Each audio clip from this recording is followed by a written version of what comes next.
Ecco qui, per Terzo Garage, la nuova DR 6.0, quello che la casa di Isernia chiama Voyager SUV. Adesso scopriamo insieme perché su Terzo Garage.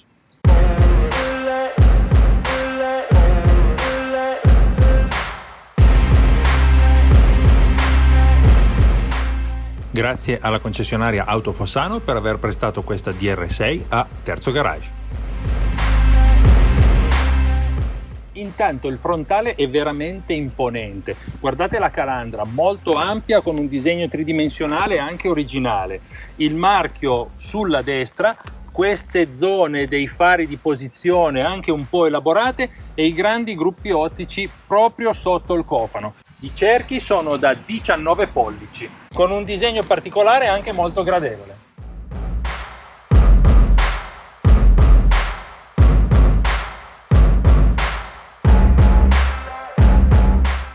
Il cofano ha questa doppia nervatura su ogni lato che gli dà davvero movimento, lo rende anche sportivo e grintoso. Lo stesso vale per la fiancata, che presenta più scanalature, diciamo. Ad esempio questa è molto particolare, parte da metà portiera e va fin verso il posteriore che ha una linea piuttosto verticale e un raccordo colorato tra i due gruppi ottici. Belli esteticamente anche i doppi scarichi, anche se come in molte auto di questa categoria e in altre sono di fatto finti.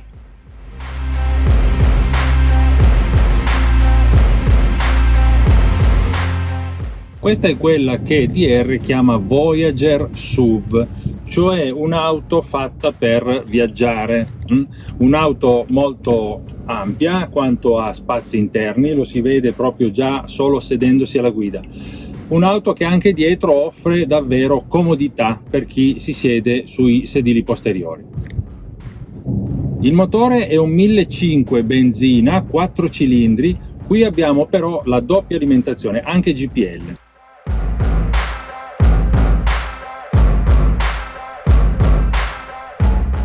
Come già la DR3 che avevamo provato, la politica DR è quella di presentare modelli in un unico allestimento full optional. È il caso anche della DR6. Ma vediamo il motore, che sviluppa 149 cavalli e 195 Nm di coppia. È una potenza che a me pare adeguata alla stazza dell'auto. Qua siamo intorno ai 1500 kg, ma bisogna dire che i 4,50 m di lunghezza appaiono forse ancora maggiori da fuori, perché l'imponenza del frontale davvero fa pensare di avere davanti un'auto ancora più grande. Questo dà comunque un'impressione di solidità che sicuramente, come dire, appaga l'occhio.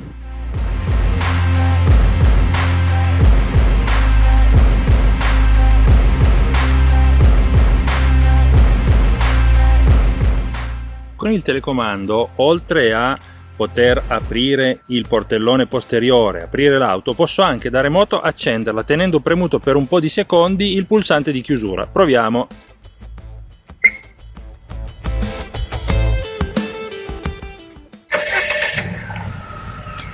E l'auto parte. Così noi possiamo magari prima rinfrescarla e poi magari salire, oppure d'inverno accenderla prima per averla già calda. Le dimensioni: l'auto è un segmento C perfetto, nel senso che è lunga 4,50 m, 1,84 m di larghezza, 1,74 m di altezza.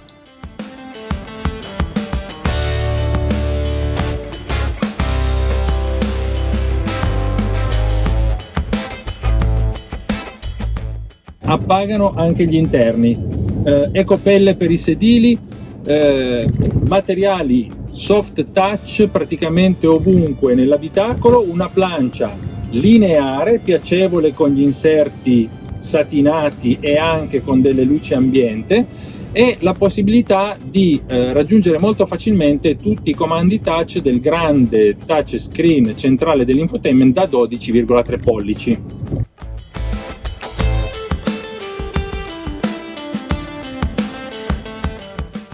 Il bagagliaio si apre elettricamente, abbiamo una capacità di 380 litri con la cappelliera abbassata, diventano 670 ritraendo la cappelliera 1700 se si abbattono tutti i sedili posteriori.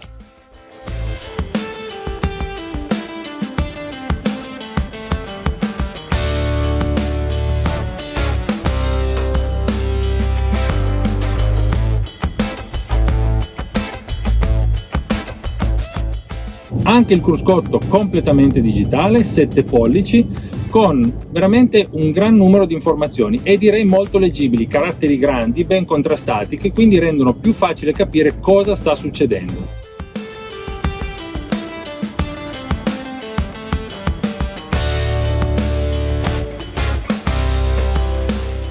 Il cambio automatico è un CVT a variazione continua. Se si preme a fondo l'acceleratore lo si sente abbastanza, però tutto sommato gestisce bene i cambi di rapporto e quindi rende facile e molto maneggevole l'auto. Anche se i montanti laterali sono un po' spessi, devo dire che la luminosità e la visibilità è davvero ottima, perché il parabrezza è veramente grande. Lo schermo centrale touch è a sbalzo ma con una distanza ridotta dal piano della plancia, quindi lascia molto spazio libero, e anche i finestrini lasciano entrare molta luce.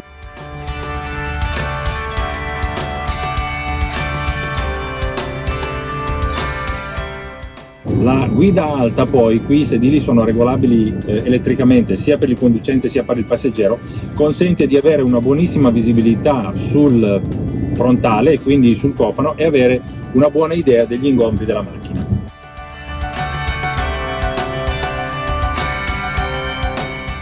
Invece del selettore o del rotore che troviamo su modelli di altre case, DR ha mantenuto la leva per il cambio automatico, ovviamente parcheggio, retromarcia, folle e anche drive. Comoda da manovrare e vicino ai comandi del clima, che sono su questa specie di altro pannello soft touch a sfioramento, anche se non è un pannello video, che comunque rende molto facile impostare la temperatura e gestire gli altri parametri della climatizzazione, parametri che poi, ad esempio, io adesso vado a toccare, aumentare la velocità della ventola, appaiono qui sul grande touchscreen centrale.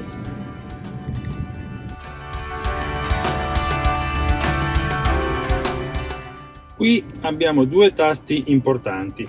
Il primo è quello della modalità di guida. Andando a premere io posso variare tra Eco, quella con cui l'auto consuma meno, e Sport, il motore un po' più pronto e l'accelerazione più immediata.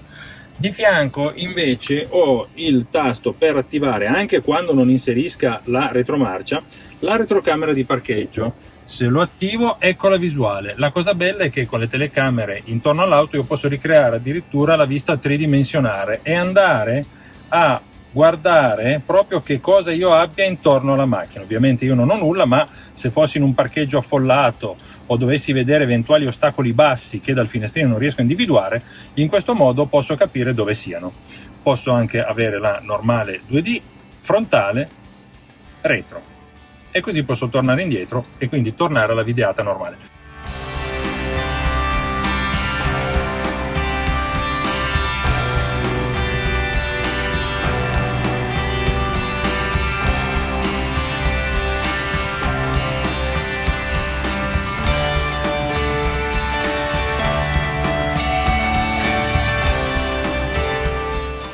Il display dell'infotainment ha queste tre voci con la gestione del multimedia, picture, video, addirittura bisognerebbe provarli, adesso non abbiamo tempo, i settaggi, le impostazioni per il telefono che si può connettere, e poi qui le impostazioni diverse per il veicolo e tutto il resto.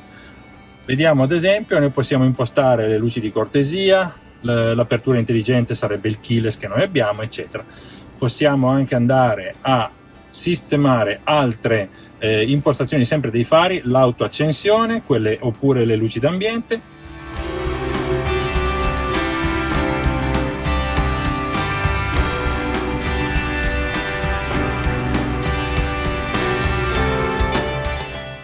Steering mode, cioè noi possiamo andare a associare il driving mode sport oppure eco alla modalità di utilizzo del volante, quindi fare in modo che il volante in sport diventi leggermente più rigido. Se vogliamo togliere questo, il volante resterà morbido, oppure andremo noi a cambiare la sua impostazione. Di fatto alcuni dei comandi che sono presenti sopra nel touchscreen ci sono anche qua. Qui vado nella schermata home, ad esempio, qui posso aprire le impostazioni del telefono e qui posso anche attivare le impostazioni generali del veicolo.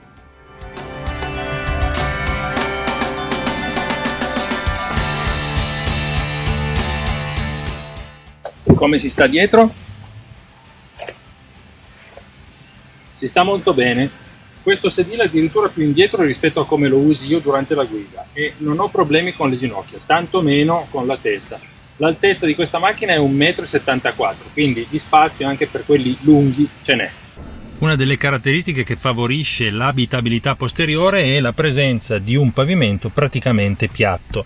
Inoltre abbiamo le bocchette dell'aria condizionata e una presa di ricarica USB.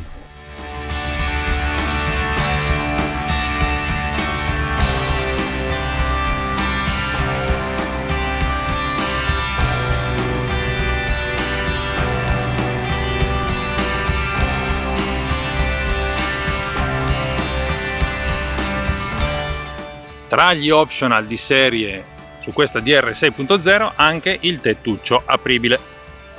In auto di dimensioni più piccole a volte la presenza del tettuccio apribile mi dava fastidio perché rubava un po' di spazio.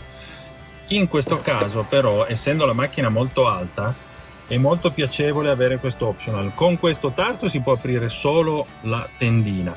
Con questo invece andiamo ad azionare effettivamente l'apertura di tutto il tettuccio e volendo possiamo proprio far entrare l'aria, sentirci quasi su una cabriolet. Così possiamo regolare la chiusura, andando fino a fine corsa chiudiamo l'intero tettuccio e già con il tettuccio aperto, seppur chiuso, nel senso solo con il vetro che si affaccia al cielo, devo dire che la luminosità è parecchia e anche il piacere di viaggiare. Capitolo consumi. Con questo turbo benzina GPL 9,64 litri per 100 km dichiarati dalla casa.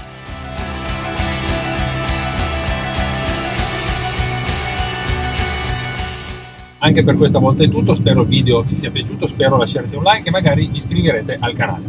Grazie, buoni chilometri a tutti, ciao!